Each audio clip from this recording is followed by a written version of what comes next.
Espacio Solaris presenta.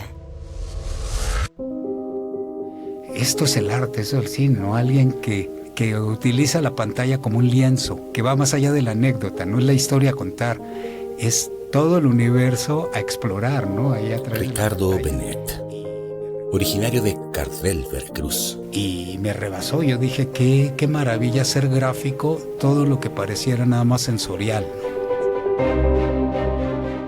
Ricardo es un hombre que se formó en el cine de una manera muy peculiar, viendo cine. Y fíjate que yo desde muy niño venía pues de una familia que de una u otra manera le gustaba el cine, ¿no? Y al crecer se convirtió en lo que él llama un ratón de cineteca. A mí me encanta esa soledad concurrida, ¿no? Entonces, sí, yo creo ser un ser muy sociable, tengo muchos amigos, me gusta salir, me gusta hacer, pero disfruto muchísimo mi soledad, mi espacio. En el mes de mayo del 2023, Ricardo Benet brindó un taller de guión y presentó su película en la sala de cine Solaris. Por esta y otras razones, nos acompaña en entrevista para dar testimonio de su cine y de su vida. Te invitamos a tomar tu asiento en la butaca 39 y disfrutar esta función. Quedan con ustedes Juan Pablo Arroyo Abraham, Alejandro Sosa y Sandra Aguilera. Hola, mi nombre es Juan Pablo Arroyo Abraham, soy director de cine y director de la sala de cine Solaris. Y el día de hoy estamos muy contentos porque aquí en Butaca 39 tenemos a un gran amigo y un gran director de cine y muchas cosas más, Ricardo Benet, a quien le damos la bienvenida en este espacio ubicado en el corazón de la ciudad de Morelia.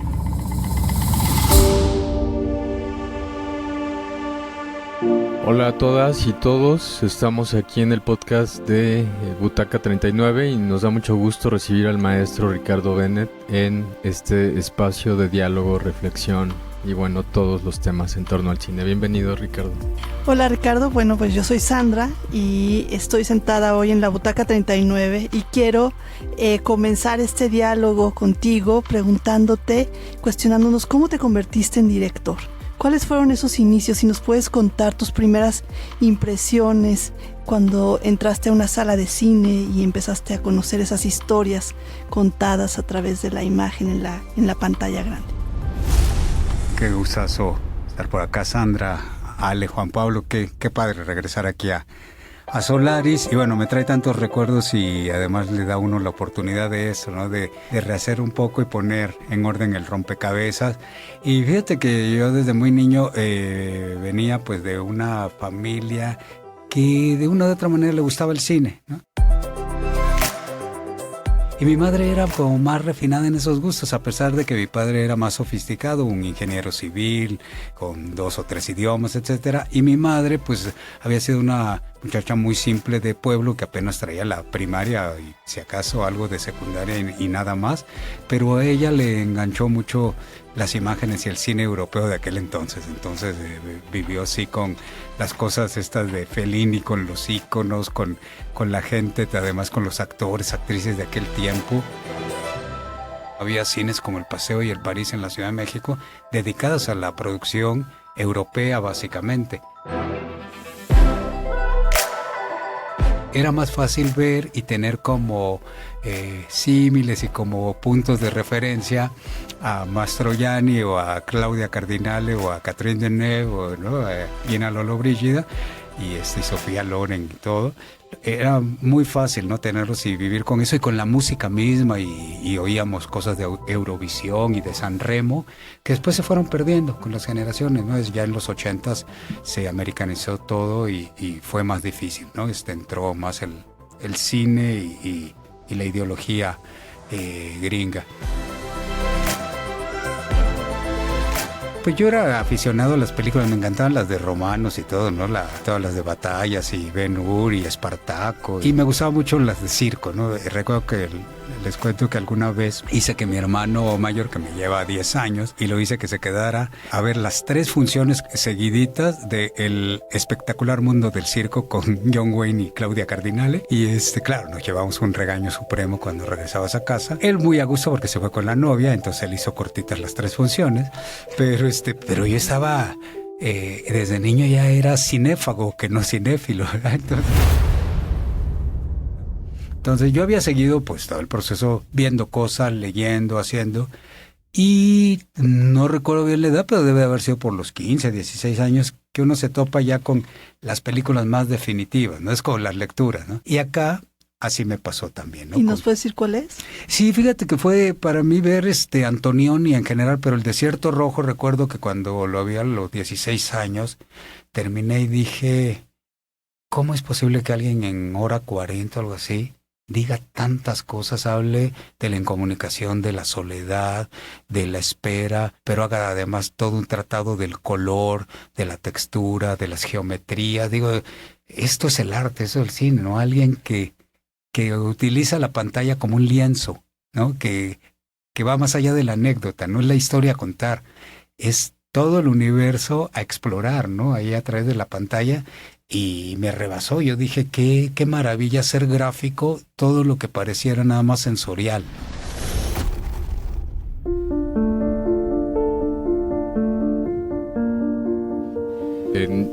Revisando tus trabajos, Ricardo, y observándolos un poco más a detalle, personalmente encuentro, bueno, pues lo que tú mismo mencionas, unos planos a veces como muy melancólicos, unos planos o unas composiciones llenas de nostalgia, personajes solos, personajes que han tenido pérdidas, que están teniendo pérdidas en ese momento. Y pues yo te quiero preguntar justamente en la parte personal, estos personajes que tanto son una similitud o incluso un reflejo tuyo desde lo más interno, a lo mejor no en lo vivencial, familiar, pero sí en la sensación, en cómo te sientes, cómo te vives tú de manera personal.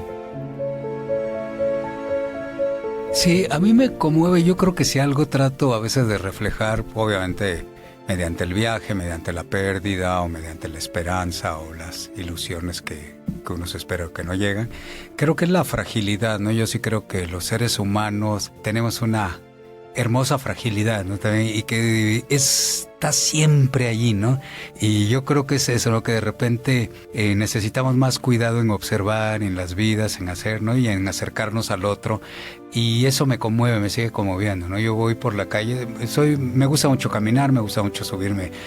He vivido mi vida en transporte público, ¿no? Inclusive muy poco he tenido carros y utilizado el automóvil, porque me permite estar más adentro de todo el universo, ¿no? De cómo circula, de las miradas, de cómo se siente alguien, de qué pensará el obrero que regresa en el metro para todavía ir y acariciar al hijo o hacer la tarea. Me conmueve mucho, ¿no? Todas estas partes, y veo un poco eso, ¿no? Como que siempre es tratar de pues de estar en algún lugar, buscar casi siempre un lugar al menos amable, seguro o cariñoso, ¿no? Entonces, esa búsqueda del ser humano se me hace conmovedora, ¿no? Y creo que esa es la búsqueda, ¿no? Mis películas, sí es cierto, son solitarias, más que yo creo que yo soy alguien que me manejo muy bien, me gusta mucho la soledad, pero yo siempre, como decían por ahí, o dice Benedetti, a mí me encanta esa soledad concurrida, ¿no?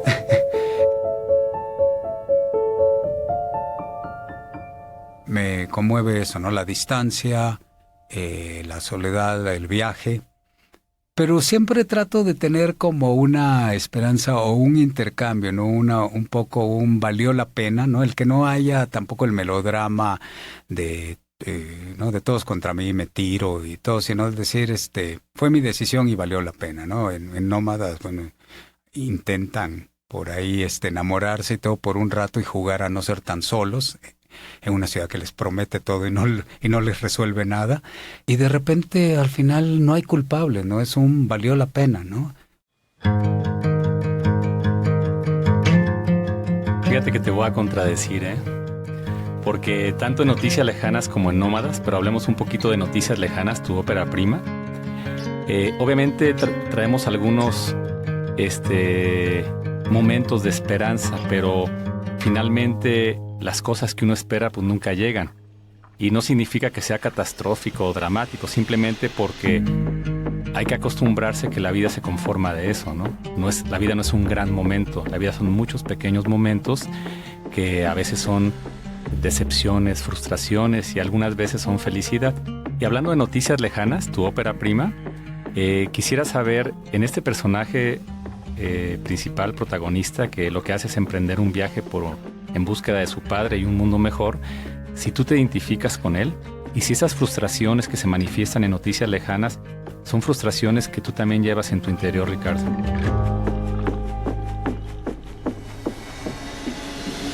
Fíjate que a lo mejor conscientemente no tanto me identifico quizá en lo naif del personaje, ¿no? En que yo sí soy bastante optimista en general, ¿no? Aunque dicen que optimista es aquel que no tiene todos los datos, ¿no? Entonces, es cierto, ¿no? Entonces, a lo mejor no sé toda la verdad, no me la han contado, pero yo sí creo que el ser humano por naturaleza opta por la vida, ¿no? Y yo creo que este personaje de Martín en Noticias Lejanas sí tiene ese arrojo que yo tenía desde niño y desde siempre, de querer ir a buscar mundos mejores y de querer salvar al mundo, y de un poco esas lecturas, esas cosas sí me inculcaron una idea entre Sandokan y ¿no? y Alejandro Magno, y llevar el helenismo a todos lados, etcétera. Sí hay algo, ¿no? Como de esa megalomanía. Pero creo ser un poco menos cándido, que eso sí sé la verdad también de esta dificultad de la vida, y me he acostumbrado a saber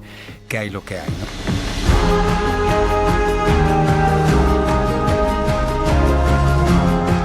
Sí, yo siento que ahí sí yo tuve, cuando menos y en vida, todo lo que pude decirle de cómo lo quería mi padre, y todos los reclamos que pude hacerle también, ¿no? Yo fui un hijo muy maduro y muy duro, ¿no? Yo sí era confrontador, ¿no? De las situaciones, y decía, mi padre era mucho más soñador, era de los que, tengo comezón en mi mano, vamos a tener mucho dinero. Y yo, pues si no te pones y te levantas a las 5 de la mañana y haces esto, el dinero no cae, no existe la suerte. Y todo. Yo era alguien muy, muy duro, ¿no? Porque la parte también, mi madre es más Hitler, ¿no? Para mi madre el mundo funciona porque ella se levanta.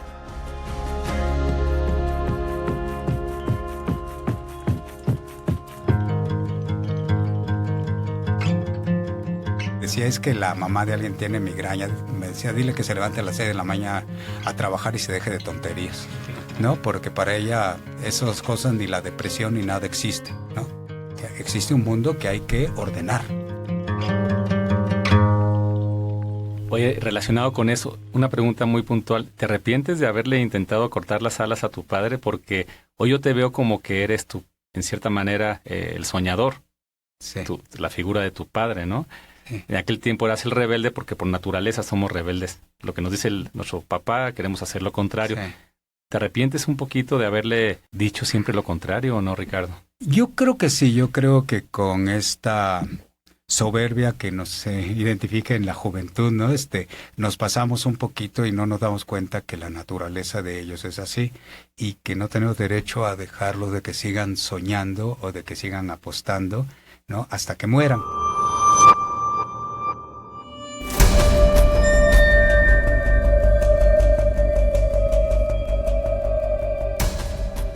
Hablando un poco acerca de tu etapa o tu formación como docente, me gustaría mucho conocer, Ricardo, desde esta Butaca 39, que nos platiques cómo ha sido este regreso a Solaris. Hace 20 años tú fuiste pues uno de los formadores de los cineastas, de los guionistas de Morelia, cuando el cine era, el conocimiento del aprendizaje del cine era incipiente en la ciudad. Y ahora regresas con una generación muy, muy distinta. Hablábamos acerca de la inmediatez en estas nuevas generaciones. Entonces, quisiera conocer cómo te enfrentas ahora a estos talleres, aprovechando o hablando de que pues el cortometraje es una herramienta indispensable para un cineasta de contar una historia redonda en un muy breve tiempo, ¿no? Entonces, quería yo nos platicaras un poco acerca de esto. yo siempre creí que era un proyecto que estaban en stand-by, ¿no? Que estaba dormido buscando mejores momentos y condiciones. Y entonces a mí me llenó de alegría, de orgullo. Le hablé en ese mismo momento, no porque yo estaba lleno porque para mí era parte de mi vida. Yo viví a partir de Solaris, o básicamente teniendo de eje Solaris 4 años en Morelia, ¿no? Entonces no fue poca cosa, ¿no? Se fue muy rápido y todo, pero fueron 4 años de varias generaciones, de varios proyectos, de muchas cosas. Aquí escribí, aquí planeé mis 2 largometrajes.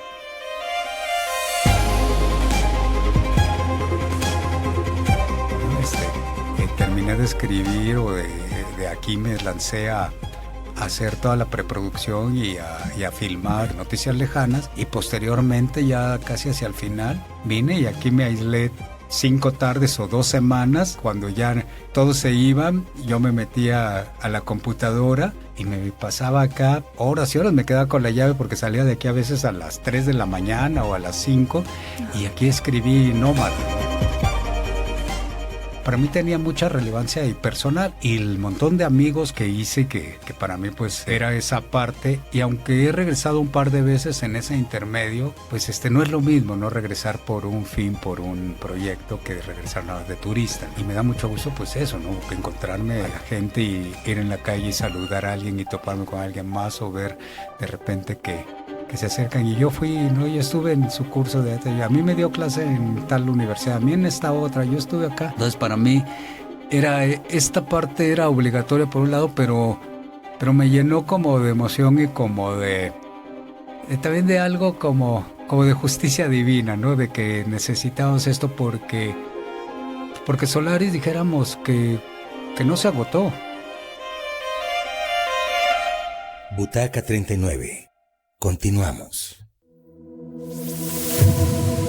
A mí me da la impresión de que en tus películas se ve eso de alguna manera, que el tiempo le gana a los personajes y por eso se mantienen un poco en el pasado, en esa búsqueda, en esa esperanza. Y esta cuestión de la que tú hablas de manera personal, de justicia divina en este momento con Solaris, pues es una realidad. Sin embargo, en muchos momentos no sucede. Y yo te quiero preguntar cómo te sientes tú al respecto.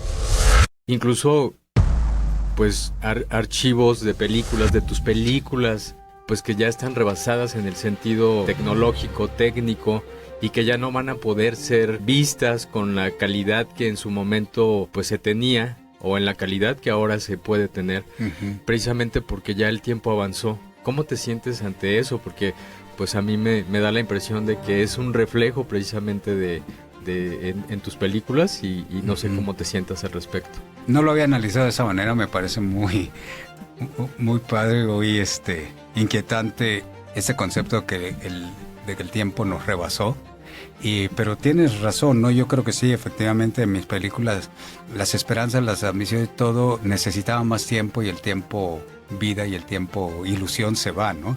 Y nos rebasa. Sí, bueno, yo planeo antes que nada pues ser rico y famoso para poder rescatar mis películas, ¿verdad? Para poder volver a llevarlas ahora desde su negativo, desde todo, a un transfer digital, y hacer qué lástima, ¿no? Que los nuevos métodos que deberían de prometernos más permanencia es justo lo contrario. Pareciera que va a durar más una película física que un archivo cibernético, ¿no? Es increíble. Estén siempre diciendo que eres obsoleto cada 5 años, ¿no? Sí vivo el mundo, yo tengo esta noción de que no nos dan tiempo, ¿no? De que apenas estamos comprendiendo algo, de que apenas estamos tratando de que una corriente artística, de que alguna nueva idea o alguna pregunta sea comprendida y sea agotada, cuando ya pasamos a lo siguiente, ¿no?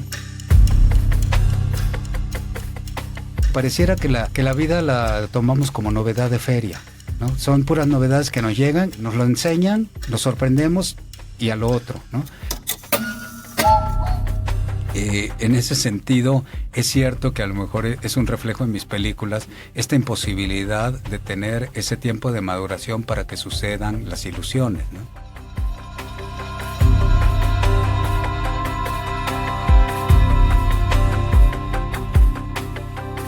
Fíjate que yo creo que no hay que tenerle miedo al tiempo, ¿eh? Al final de cuentas, uno es dueño de sus propias pausas y asimismo tú en tu caso de tu propio cine, ¿no? Y creo que tanto Noticias Lejanas como Nómadas son películas que hacen una pausa.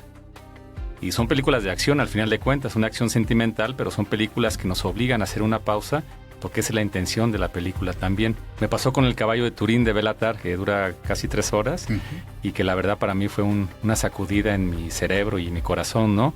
Con tu cine me pasa lo mismo, Ricardo. Es decir, esa pausa a la que nos obligas creo que es necesaria, ¿no? Entonces, al final de cuentas, yo te dije, tu cine no se parece a ningún otro, porque tú nos obligas a ver a través de tus ojos y nos obligas a hacer esa pausa necesaria, ¿no? En Solaris hicimos una pausa de 17 años, pero yo siempre sabía que iba a revivir, y aquí gracias a Sandra Aguilera y Alejandro Sosa, que fueron como la bujía para encender este motor de nuevo, pues sabíamos que había algo aquí. Y yo frené Solaris pues por la muerte de mi padre. Entonces a lo que voy es que a veces tanto el cine, los proyectos personales, pues obviamente eso nos obligan a tomar decisiones que afectan a una comunidad. Si yo cierro Solaris, pues dejé a un chorro de gente intranquila y deseosa de seguir aquí, ya no pudieron hacerlo. Si tú decides hacer una película, y es una responsabilidad muy fuerte, con una temática pausada o con una temática muy profunda, pues estás de alguna manera siendo responsable de lo que va a suceder en esa película. Y te quiero preguntar, tanto en Noticias Lejanas como en Nómadas, que Nómadas se podría decir que es una película un poquito más colorida, ¿te quedaste con ganas de algo en alguna de esas dos películas? En Nómadas específicamente, ¿te frustraste? ¿Te quedaste con ganas de algo? ¿Qué repetirías? ¿Lo volverías a hacer? Sí, desde luego, uno nunca está conforme y todo. Si soy sincero, yo estoy más conforme con Noticias Lejanas, quizá estaría un 80% de lo que yo quería, y con Nómadas a lo mejor llegué a un 60% nada más, ¿no? Por muchas razones, ¿no? Implicaba otra aproximación, pero creo que venía desde antes, creo que venía desde no asumir en algún momento el que tendría que haber sido Nómadas, un poco una mirada quizá más lírica y más documental. Parte de lo que surgió, aparte de la idea en general de qué hace un migrante en un domingo en una ciudad que no le pertenece, cómo sus pasos andan perdidos y tratan de ser invisibles, ¿no? Y pasar nada más desapercibidos. Pero recuerdo tal cual que una vez en Chicago, en un festival, me fui a caminar por ahí, por la ciudad. Dije, voy a ver lo que en ese momento era uno de los edificios más altos del mundo, que era la Torre Sears. Y me fui por allí y fui llegando y me decepcionó porque dije, este edificio muy alto, pero qué materiales tan baratos, un cristal de segunda, no sé qué tanto y todo, y las proporciones y la Plaza Coca era. Dije, sí es alto, pero no tiene nada más, ¿no? Es X, ¿no? Sin ninguna gracia, etcétera. Y estaba yo en esas disertaciones cuando siento gotas de agua, pero había un día despejado y soleado. Dije, y volteo.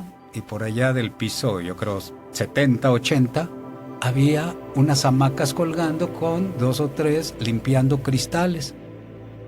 Y entonces de ahí dije, qué cosa, ¿no? Ellos ahí colgados en las alturas sin nada, y acá toda una ciudad y las historias sucediendo. ¿Y qué pasa en ese piso 80, en el otro lado del cristal, en esa oficina? ¿No? Y empecé a pensar, es que esto es, ¿no?, lo que yo quiero ver. Pero esa sensación quería yo tratar de repetirla así de precaria, de volátil, como de casual.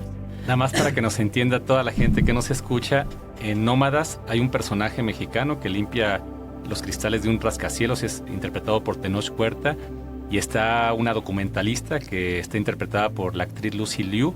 Ella está dentro del edificio, él está afuera limpiando el cristal, y empiezan a conocerse de esa manera, ¿no? El mismo guión de Nómadas varió mucho porque yo lo había planteado como el encuentro como más improbable, ¿no?, entre una mujer bastante mayor, una mujer en su última sensualidad, al estilo que será Julianne Moore o Susan Sarandon o alguien así, y uno muy joven, que se viera realmente la diferencia de edad, que más la diferencia social, económica, y yo quería que fuera la protagonista Susan Sarandon.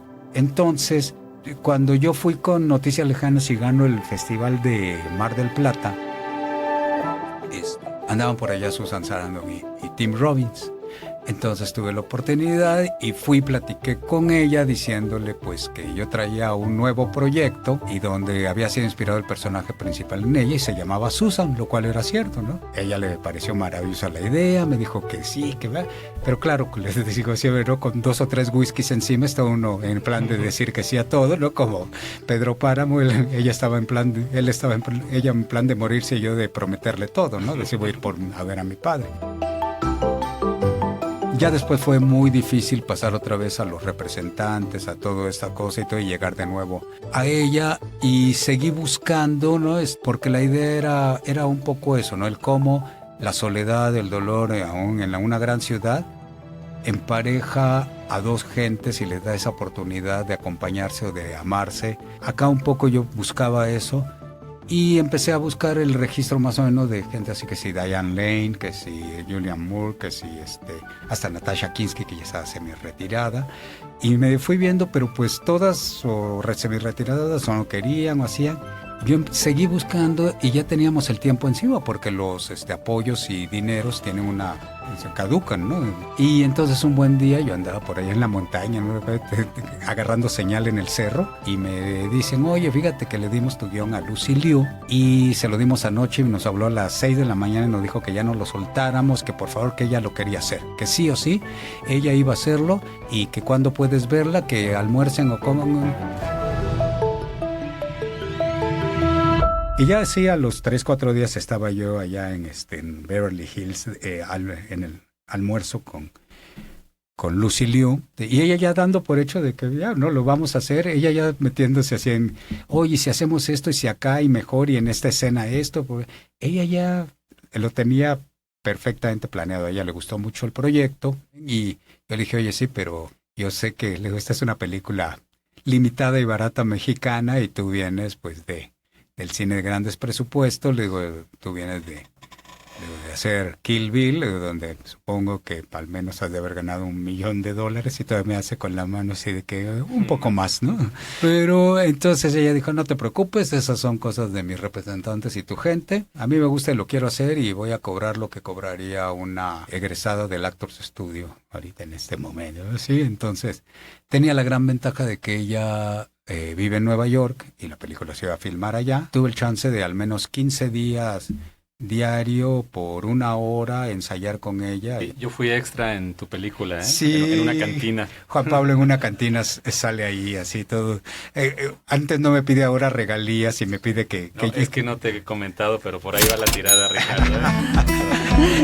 Oye, Ricardo, pues tú lo has dicho, el tiempo es limitado. Yo me quedo en esta entrevista con lo que decías acerca de la feria, de los objetos de feria. Iniciemos preguntando acerca de cómo fueron tus inicios en el cine.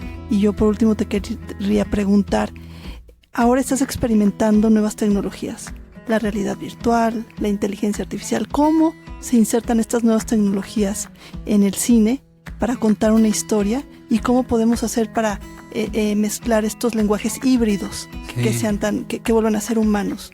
Fíjate que son prueba y error todavía, porque las apuestas uno cree que es la gran tecnología o que esto va a ser el boom, ¿no?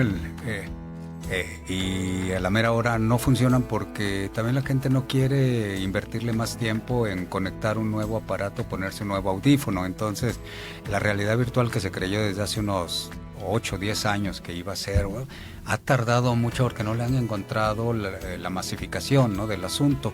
Yo tengo que fue el primer corto en realidad virtual hecho en el estado de Veracruz, y fue un poco un reto porque en un festival llegó la gente de VR Awake y me dijeron, oye, queremos hacer algo pero narrativo porque hacemos nosotros publicidad y les funciona muy bien, ¿no?, como publicidad. Y me dio mucho gusto pues que me dieran toda la libertad creativa. Yo lo único que les pedí es no ser interactivo, no me gusta ni la interactividad ni volverlo videojuego, sino narrar una historia de manera tradicional y casi contemplativa, pero ahora con esta nueva plataforma que me implicaba varios retos, ¿no? Porque era qué tiempo de cada escena, cómo aprovechar toda la espacialidad para que el espectador volteara a todos lados y no nada más se clavara donde hubiera una acción, para hacerlo esto, ¿no? Una realidad de entorno.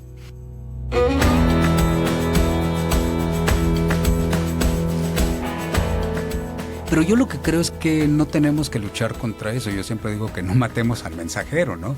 Más bien mejoremos el mensaje, porque el reto siempre será el mismo, que es narrar y conmover. Eso ahora es como las historias mismas, ¿no? No es que el cine haya cambiado tanto, estamos contando lo mismo que contaban los griegos, solo que lo traemos aquí y ahora.